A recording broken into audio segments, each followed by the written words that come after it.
Hello student, welcome to Equator Academy Dehradun. हम लोग फिर इस छोटे से एक वीडियो के थ्रू एक बड़े इंपॉर्टेंट टॉपिक पर बात करेंगे, जो कि आपका करंट अफेयर्स के साथ साथ आपका इंडियन पॉलिसी से रिलेटेड वो क्या है आपका टॉपिक है। और न्यूज़ में क्या रहा, आप गेट्स नेशनल पार्टी स्टेटस, जैसे कि आपको न्यूज़ में दिख रहा है। तो अब इसको मिला के अगर हम लोग बात करें, जो पहला आपका एक फैक्ट है जो आपको याद रखना है कि टोटल कितनी आपकी नेशनल पार्टीज जो है वो आपकी हो चुकी हैं।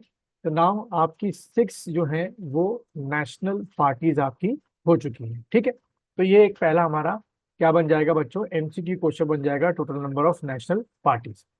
नाउ अगर हम न्यूज में देखें, या जो सामने लिखा है कि on April 10 election commission of India. अब यहाँ से एक और फैक्ट कि आपका इलेक्शन कमीशन ऑफ इंडिया किस आर्टिकल में आता है, तो it comes under article 324।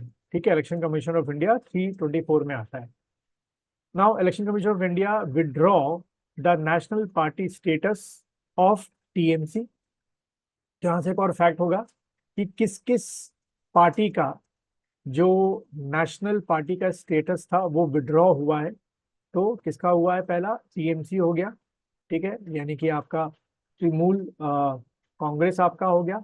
Then आपका एनसीपी, ठीक है, नेशनल कांग्रेस पार्टी, इसका हो गया, विड्रॉ कर लिया गया। देन आपका सीपीआई, यानी कि कम्युनिस्ट पार्टी ऑफ इंडिया का विड्रॉ कर लिया गया है। ठीक है, तो किनका विड्रॉ किया ये भी एग्जाम में आपसे पूछा जा सकता है आपके एमसीक्यू में कि इन 2023 which of the following parties lost their status of national party. बस आपने याद रखना है, टीएमसी हो गया, तृणमूल कांग्रेस हो गया, नेशनल पार्टी एनसीपी हो गया, और आपका सीपीआई हो गया। और किसको मिला, वो हम आप पार्टी कर रहे हैं। तो नाउ अगला फैक्ट क्या होगा कि किन किन पार्टी के पास जो है वो क्या है, नेशनल पार्टी का स्टेटस है। तो देखो, नेशनल पार्टी का स्टेटस किसके पास है, पहला आपका आम आदमी पार्टी दिख रहा है आपको। सेकंड आपका बहुजन समाज पार्टी, पर मुझे लगता है कि इस बार का जो लोकसभा के इलेक्शन हुए हैं उसमें बहुत ही खराब आप कह सकते हो कि परफॉर्मेंस रहा है बीएसपी का, तो शायद इसका भी बीएसपी का अब नेशनल पार्टी का स्टेटस हट जाए। देन थर्ड आपकी हो गई बीजेपी। देन फोर्थ आपकी कम्युनिस्ट पार्टी ऑफ इंडिया। और फिफ्थ आपकी Indian national Congress. And sixth आपकी नेशनल पीपल्स पार्टी। ठीक है, तो ये आपको रटाफिकेशन रखना है कि किन किन पार्टी को मिल चुका है, यानी कि आम आदमी पार्टी।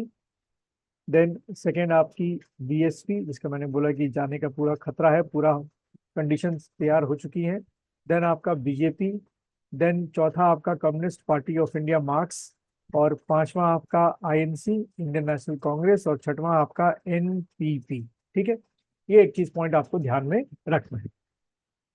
अब यहीं से थोड़ा सा इन डेप्थ में जाके पूछ सकते हैं कि what is the criteria to declare any political party as a national party. तो देखो क्या लिखा हुआ है कि तीन क्राइटेरिया को फॉलो अप करने हैं। पहला है if that party has one at least 2% of total seats in Lok Sabha, यानी कि हमारे 543 जो है टोटल सीट्स हैं लोकसभा में, इसका आपका ऑफ क्या करना है, 2% जो है वो आपको निकालना है। ठीक है, इसका 2% निकालेंगे तो अगर वो सीट आपके पास है, यानी मान लो ये एक्स पार्टी, उसके पास ये 2% सीटें हैं फ्रॉम लेस देन 3 states।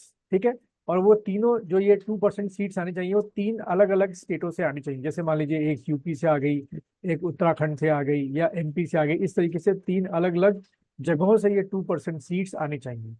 दूसरा दे रखा है if it's candidate polled at least 6% of total valid votes in any four or more seats in last Lok Sabha or Assembly election and has at least 4 MP in the Lok Sabha, आपका जो house है उसमें होने चाहिए। तो दूसरा criteria या तो आप फॉलो करते हो। और आपका थर्ड है it is recognize as a state political party in 4 or more state. तो ये अगर पैरामीटर फॉलो अप हो रहे हैं तो आपकी पार्टी को नेशनल पार्टी का दर्जा मिलेगा। अब यहाँ पर समझना है कि what are the benefit of the national party. तो नेशनल पार्टी जैसे यहाँ पीछे हम लोग पढ़ रहे थे कि ये जो नेशनल पार्टीज हैं, आप, BSP, BJP, CPI, INC, NPP, एक फायदा ये होता है कि इनके जो सिंबल्स होते हैं वो कोई और यूज नहीं कर सकता। ये सिंबल्स इन्हीं के नाम पे रजिस्टर्ड हो जाते हैं। ठीक है, दूसरा फिर इनको पर्टिकुलर टाइम जो है दूरदर्शन हो गया, ऑल इंडिया रेडियो हो गया, उस पर आपका मिलता है। ठीक, तो नेशनल पार्टी के होने के बहुत फायदे भी होते हैं। तो उम्मीद है आपको ये वीडियो पसंद आया होगा। पसंद आया है तो लाइक कीजिए, शेयर कीजिए, और अपने एग्जाम की प्रिपरेशन दिलो जान से करते रहिए।